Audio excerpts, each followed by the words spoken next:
आशीष माही गाहे तव जय गाथा जन गण मंगल गायक जय हे भारत भाग्य विधाता जय हे जय हे जय हे जय जय जय जय हे housing treasures that span continents, cultures, and centuries. For 74 years, the museum has not only preserved priceless heritage but has also served as a vibrant center for education, research, and public engagement, inspiring generations of visitors, students, and scholars. Today's celebration is not merely a commemoration of the past, but a reaffirmation of our commitment to safeguarding cultural heritage and making it accessible, relevant, and inspiring for future generations. It is also an occasion to acknowledge the collective efforts of scholars, conservators, administrators, and supporters who have contributed to the museum's enduring stature. We are deeply honored by the gracious presence of His Excellency Governor of Telangana and Chairperson of Salar Jung Museum Board, Sri Jishnu Dev Verma, whose patronage and guidance continues to inspire us. On behalf of the museum fraternity, I extend a warm welcome to Your Excellency to this august occasion. Museum and a beacon of academic excellence, Governor of Telangana, who has always been an unwavering source of support for us.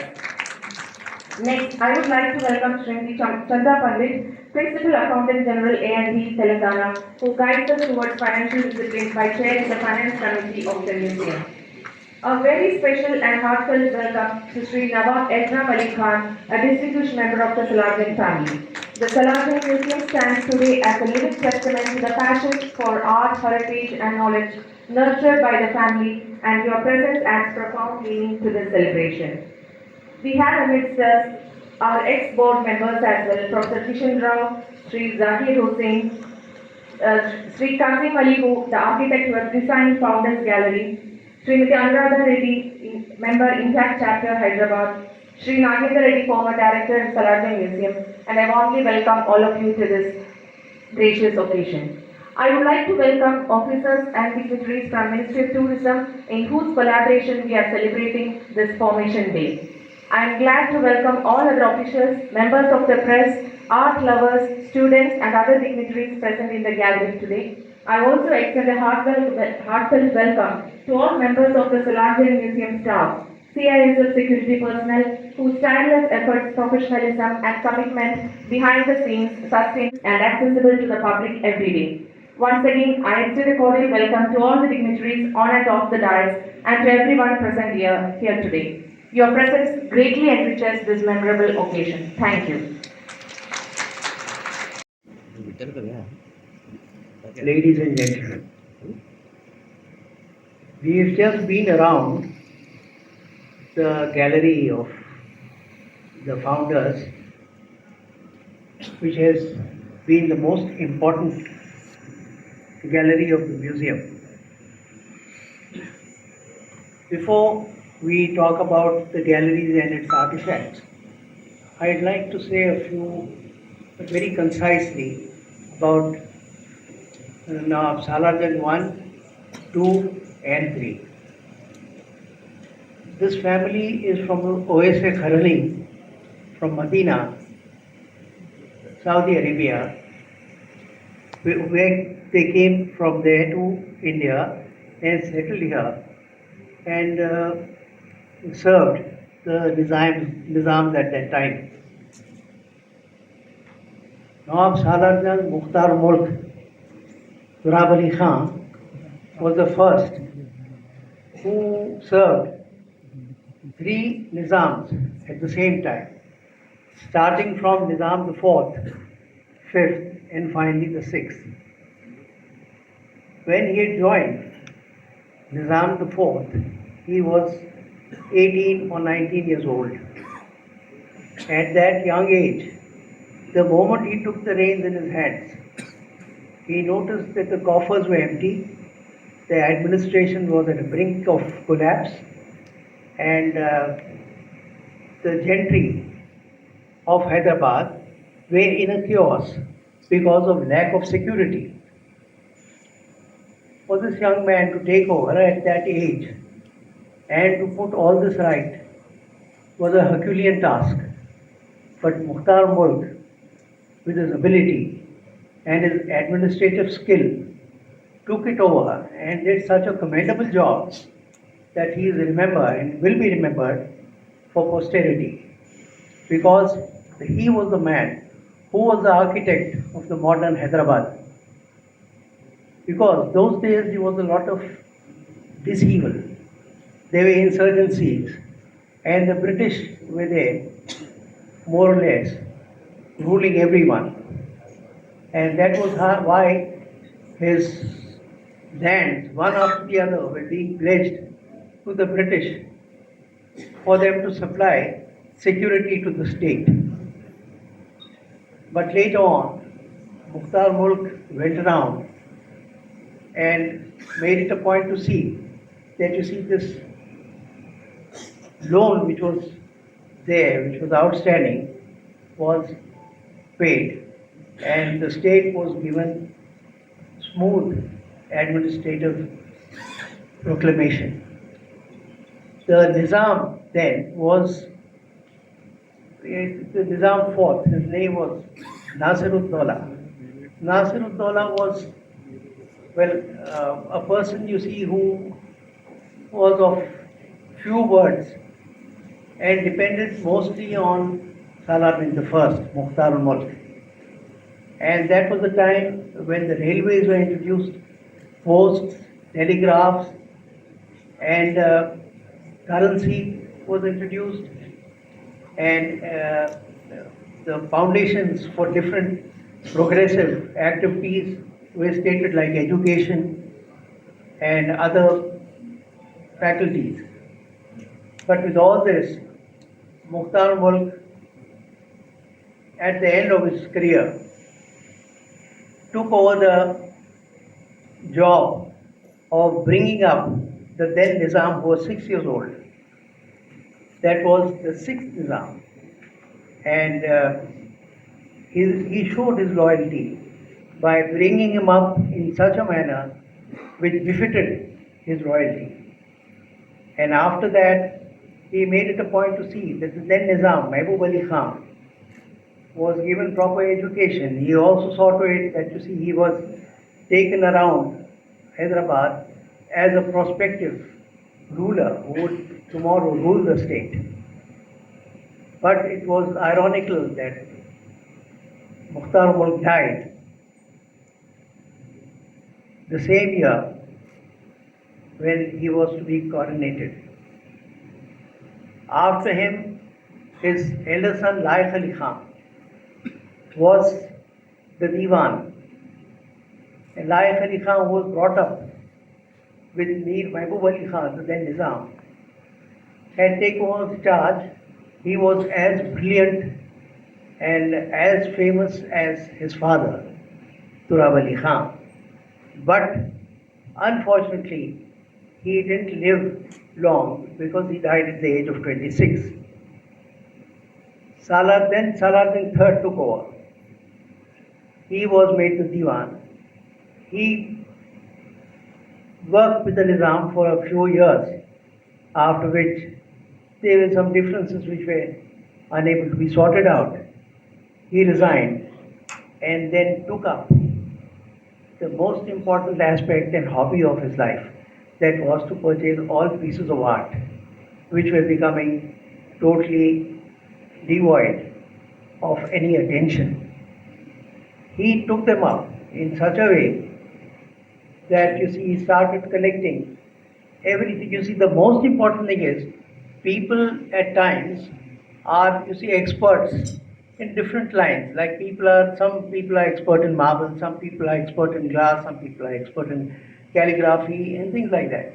But here was a man who knew nearly everything without being given proper education for this. He had an eye to collect everything, right from his toys, which were well preserved during his childhood, which are still there, in our museum today on exhibition. And apart from this, his grandfather also collected a lot of things. Normally, it is said that you see it is a one man's collection, but no, it is not right. It is actually a three-generation collection. Yes, the fact is that Salar Jung III was the man who collected the most. And today, if Salar Jung was alive, I am sure he would have been very happy because at that time the coffers were filled from in all his palaces. There was no space left. There was paucity of space. And then Salar Jung would also sit down and wonder what would happen to these beautiful pieces of art, which I have collected, my grandfather has collected, and my family members have collected. And finally, he was not in a mood to give this over to anyone. But as luck would have it, he also passed away. And then this was left behind in a big political and mostly family feuds. And finally, you see, they all got together, and the family members got together and said that this must be handed over to the nation for this to live for posterity and to see that this is preserved. I always say that had Salar Jung lived, he would have been very happy, for the museum is really being taken care of very well. And all the articles which are there in the museum, which are amounting to about 50,000, are well preserved. Thank you very much, please. Principal Accountant General, Professor Kumar Mugalaram, Vice Chancellor, Osmania University, Nawab Saab, P. Priyanka Francis, Director, Salar Jung Museum, distinguished guests, ladies and gentlemen, I am delighted to stand with you on this sacred 34th Formation Day, inaugurating the Founders Gallery in the iconic museum, a radiant hub of culture, wisdom, and timeless beauty. This institution is a grand repository of artistic triumphs from India, Europe, Asia, and the Far East converge under one roof. Its galleries echo humanity's shared soul, whispering that art knows no borders, no tongue, and no effort. It pierces straight into civilization's beating heart. Forged through decades of fervent pursuit, its treasures bear the imprint of discerning vision, insatiable curiosity, and profound reverence, are of the rare and sublime. Today, 40 exquisitely curated galleries spanning Indian, Western, and Eastern realms beckon visitors on a transformative odyssey through art's eternal narratives. Let us also remember the museum library, a sanctum safeguarding manuscripts and calligraphic jewels in myriad languages, proclaiming knowledge as culture's unbreakable bedrock. Hailed as a museum of national importance, this institution embodies our sacred duty. Governments, scholars, and citizens united in preserving heritage for generations yet unborn. As Gurudev Rabindranath Tagore reminded us, the highest education is that which does not merely give us information, but makes our life in harmony with all existence. Here, museums do precisely that. The Formation Day recalls a bold stroke of genius, the transformation of a private trove into a public trust, democratizing access to enlightenment and all. The shift to the majestic site ushered in triumph in preservation, broader public engagement, and vibrant communion with scholars, students, and the wider world. Today's Founders Gallery pays luminous tribute to three generations of patrons whose selfless devotion wove this institution's golden thread. Through portraits, paintings, relics, and ceremonial splendor, it breathes life into a bygone era of elegance and cultural grandeur. The UNESCO proclaims museums as institutions in the service of society and its development, preserving, studying, and transmitting the heritage of humanity and the environment for the future. They shield our cultural legacy like vigilant sentinels, handing the torch of heritage unfaded and unbound to our children and their children. Museums are boundless classrooms, kindling curiosity, tolerance, and reverence of diversity, young hearts, ensuring that our legacy endures. On this blessed day, let us all pledge to safeguard these collections with cutting care, embrace modern wisdom, and amplify the reach of education. And I was going through the new exhibition hall, and it is very, very interestingly curated. And I must congratulate the people who have curated it. And as Nawab Sam was saying, that this museum is a collection of 3 generations. And everyone knows of, the Salar Museum, not only in India but abroad also. It's one of the greatest one-man collection. And a collector collects not for himself. He collects not only art treasures, he collects wisdom to pass on to future generations. And Salar Jung Museum is doing that for a very long time. And we would ask the committees of Salar Museum to further be innovative, to look after things, how we can bring museums to the youngsters. That is most important actually. Museums all over India are facing problems. The footfalls are decreasing, but I believe the Salar Jung is well visited. But it's time that we should look at museums as something else, not as storehouses of knowledge only, or not of, just looking at things. Museums should be a place of involvement for youngsters, where they can involve themselves, engage in some way to take things forward. The idea that museums should only be storehouses of treasures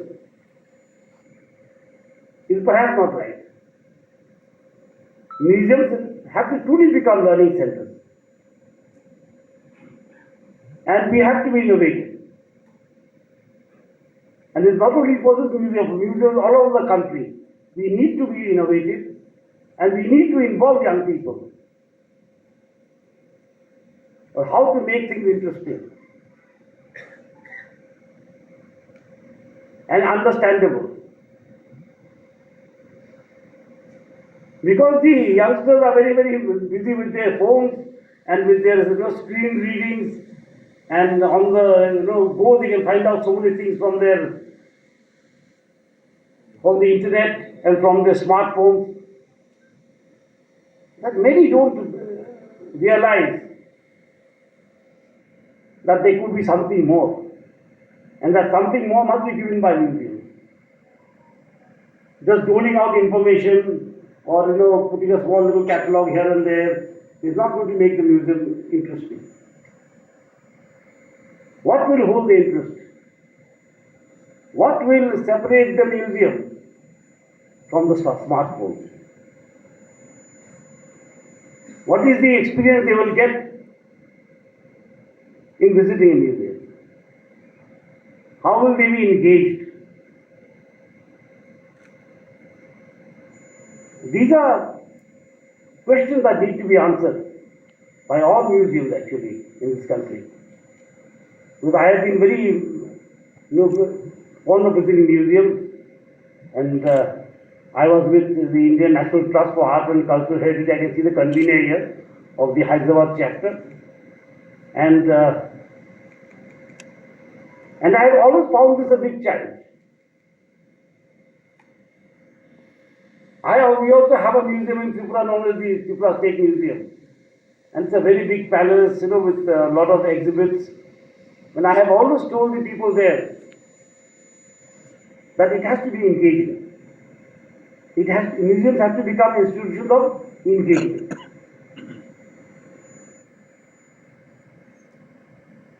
We want youngsters to go back. Yes, they have got something more. Today after visiting the museum, they have got something more. And they'll go and tell their friends. We don't want museums to become selfie points. We don't want museums to be just, catalogs. We want museums to be something that brings or widens the mind, of linking the past with the present, of youngsters realizing that they are the great, they have a great legacy, which they need to protect, they need to conserve, and they need to take back with them. And I have come on a few occasions to Salar Museum, and they are doing a good job. They are doing a lot of art exhibitions. I have come. Sometimes I have come with people who are doing the challenge art exhibition by them. That's a very noble effort. Yet we have a long way to go. And I'm sure the authorities will take it up, and we'll have a very, very engaging museum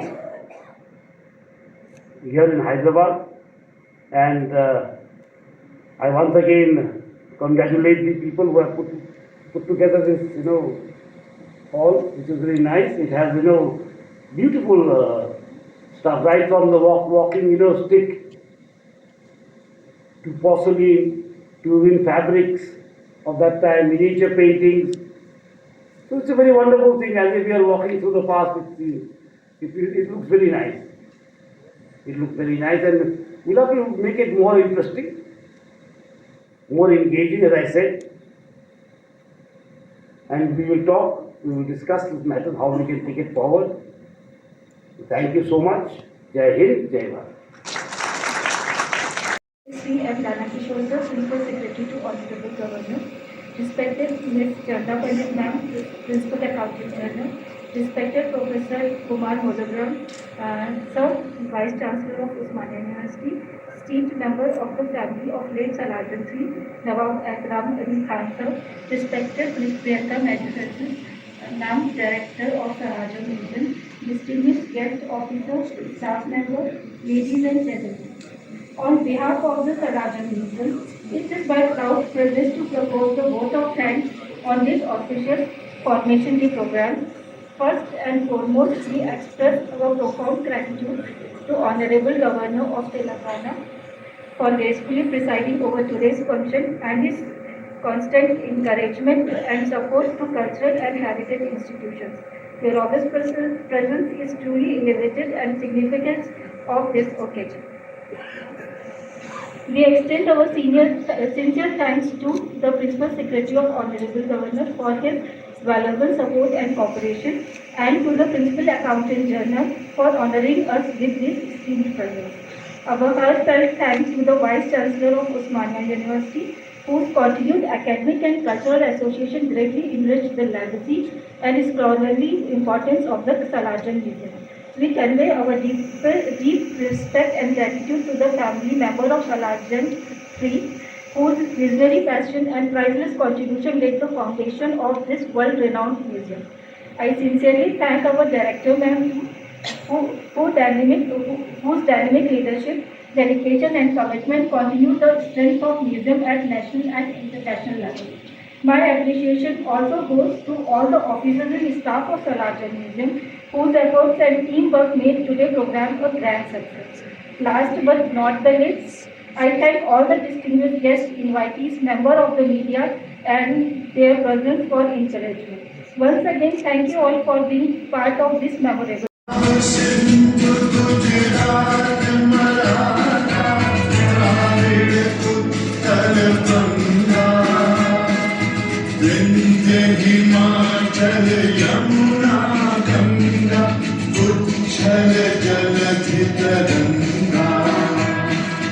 तव शुभ नामे जागे, तव शुभ आशीष मांगे।